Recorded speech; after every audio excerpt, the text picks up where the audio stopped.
Country delight buffalo milk ని మా family వాళ్ళకి ఎప్పటి నుండో వాడుతున్నాను. ఈ పాల ఫస్ట్ యూజ్ నుండి నాకు దీనిపైన చాలా నమ్మకం వచ్చింది. Choose country delight and live better. 2019 నుంచి 24 మధ్య కాలంలో జగన్ హయాంలో అప్పుడు ఆర్థిక విధ్వంసం జరిగింది అని చెప్పి అప్పుడు ప్రతిపక్షంలో ఉన్నప్పుడు కూడా చంద్రబాబు నాయుడు ఆరోపణలు చేశారు. ఇప్పుడు కూడా ముఖ్యమంత్రిగా ఉన్న టైంలో కూడా ఆరోపణలు చేస్తూ ఉన్నారు.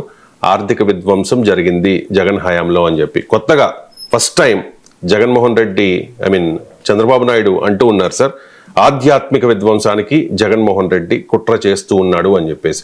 ఇన్నాళ్ళు ఆర్థిక విధ్వంసం ఉన్న చంద్రబాబు నాయుడు ఇప్పుడు అంటూ ఉన్నారు సార్ ఆధ్యాత్మిక విధ్వంసం అని. ఏమంటారు సార్? అది బహుశా న్యూ జార్గాన్, ఇది ఆధ్యాత్మిక విధ్వంసం అని. ఇక రాబోయే ఎన్నికల వరకు 2024 ఎలక్షన్లకు ఆర్థిక విధ్వంసం ఆయుధం అయితే 2029 ఎలక్షన్లకు ఆధ్యాత్మిక విధ్వంసం ఆయుధం కాబోతోంది. కానీ ఈ ఆధ్యాత్మిక విధ్వంసం గురించి ఇవాళ కొత్తగా చెప్పింది కదా, పదం కొత్తది. ఇప్పుడు జగన్ హయాంలో రామతీర్థం పై విగ్రహాన్ని పై దాడి చేశారు. ఎవరిని అరెస్ట్ చేశారు? చంద్రబాబు నాయుడు 18 నెలలు అయింది కదా, ఎవరిని అరెస్ట్ చేశారు? తర్వాత మీకు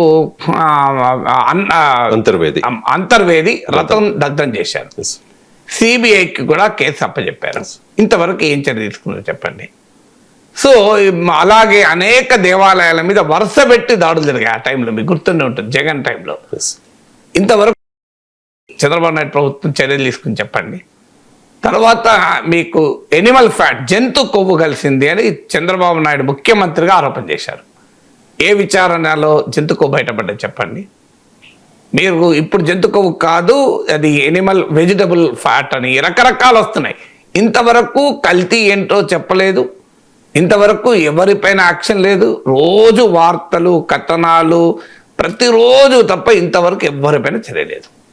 తర్వాత మీకు పరకామణి కేసు, రోజు వార్తలు, ఎవరిపైన చర్యలు చెప్పండి? ఎవరిపైన చర్యలేదు. తాజాగా మీకు సీసాలు, మందు సీసాలు, వైసీపీ ఆరోపణ ఏంటంటే మందు సీసాలు దొరికాయి చూడండి అని వాళ్ళ ఆరోపణ. వీళ్ళ విమర్శ ఏంటంటే మేము పట్టుకున్నాం, అది వైసీపీ వాడే, వాడు కావాలని కింద తాగి ఆ సీసాలు పైకి పట్టుకపోయారు అని. పోనీ పట్టుకపోయినంటే అది వైసీపీ వాడో కాదో నాకు తెలియదు, అయితే కఠినంగా శిక్షించాల్సిందే, మొహమాటం లేదు. కానీ పట్టుకపోతున్నప్పుడు విజిలెన్స్ వాడు ఏం చేశాడు? మీకు ఎన్నో రకాలైన, రేపు ఇలా సీసాలు పట్టుకపోయాడు, రేపు ఆర్డీఎస్ పట్టుకెళ్తాడు, భరించగలమా? ప్రమాదం కాదా? మనం ఆపాలి కదా. సో రేపు ఇంకేదైనా ప్రమాదకరమైనవి ఉంటాయి. ఆల్రెడీ తిరుమల ఇది హిట్ లిస్ట్, మీకు అందరికీ తెలుసు, దానికి ఉన్మాదుల హిట్ లిస్ట్లో ఉంటుంది. ఒక గొప్ప దేవాలయం, కోట్లాది మంది ప్రజలు ఆరాధించే దేవుడు, సమాజంలో అల్లకల్లోలం సృష్టించడానికి అవకాశం ఉంటుంది కదా. మరి అలాంటప్పుడు మీరు ఎలాంటి ప్రమాదకరమైన పదార్థాలు పైకి పోకుండా కట్టుదిట్టమైన రక్షణ వ్యవస్థ, భద్రతా వ్యవస్థ ఉండాలి కదా. ఇలా సీసాలు పట్టుకెళ్ళారు కనుక అది కేవలము అవమానం, పరాభవము, సాంస్కృతిక లేదా ఆధ్యాత్మిక విధ్వంసము. రేపు ఇంకేదైనా ప్రమాదకరమైన పదార్థాన్ని ఇలాగే తరలిస్తే టీటీడీ విజిలెన్స్ వ్యవస్థ ప్రేక్షక పాత్ర పోషిస్తుందా? ఖచ్చితంగా ఆ వ్యక్తి సీసాలు పట్టుకపోయిన వాడు వైసీపీ కార్యకర్త కానీ నాయకుడు కానీ కఠినంగా శిక్షించాల్సిందే. కానీ కంప్లీట్లీ ఫెయిల్డ్ విజిలెన్స్ సిస్టమ్ని కూడా ప్రశ్నించాలా వద్దా? టీటీడీ ఆన్సర్ చేయాల్సిందే కదా. సో ఇవన్నీ జరుగుతుంటే ఏమనిపిస్తోంది? ఎవరిపైన యాక్షన్ లేదు ఇంతవరకు. కేవలం ఇది ప్రతిరోజు పేపర్లో రావాలి. తిరుమలకు అప్రతిష్ట పాలు అవుతూనే ఉంటుంది, హిందూ ఆలయాలను అప్రతిష్ట పాలు అవుతూనే ఉంటుంది. తిరుమల కోట్లాది హిందువుల ఆధ్యాత్మిక కేంద్రం కనుక దానిపైన నిరంతరం వార్తల్లో ఉంటూ అవమానాలు అపమానాలు అంటూ వార్తలు వస్తుంటే ఏం జరుగుతుంది ఆఖరికి? నిజంగా ఇవి జరుగుతున్నాయా లేవా అనేది చర్చలకు నేను వెళ్ళడం లేదు, ఎందుకంటే అది నేను కాదు, కోర్టులు జడ్జించాలి. ఆల్రెడీ సుప్రీంకోర్టులో ఉంది కనుక దాని నుంచి నేనేం మాట్లాడలేను, కోర్టు చేసేది. కానీ గవర్నమెంట్ డ్యూటీ ఏంటి? Fix the problem, fix the culprit, identify the culprit. లోపలేయండి వాళ్ళను, వాడు ఎంత పెద్దోడైనా లోపలేయండి. ఎందుకు వేయరు? ఇది సాగదీస్తూ ప్రతిరోజు వార్త. అంతర్వేది రథం ఎన్ని రోజులు వచ్చింది వార్త? ఒక రథాన్ని కాలబెట్టినాడు పట్టుకోపోలేకపోతే మనం టెర్రరిస్టులు ఏం పట్టుకుంటామండి? నాకు అర్థం కాదు. అది కూడా సిబిఐ విచారణ. ఒక రథాన్ని పట్టుకున్న వాళ్ళు ఒక విగ్రహాన్ని అటాక్ చేద్దామని పట్టుకోలేకపోతే ఇది ఇక మన ల్యాండ్ ఉన్నట్ట లేనట్ట.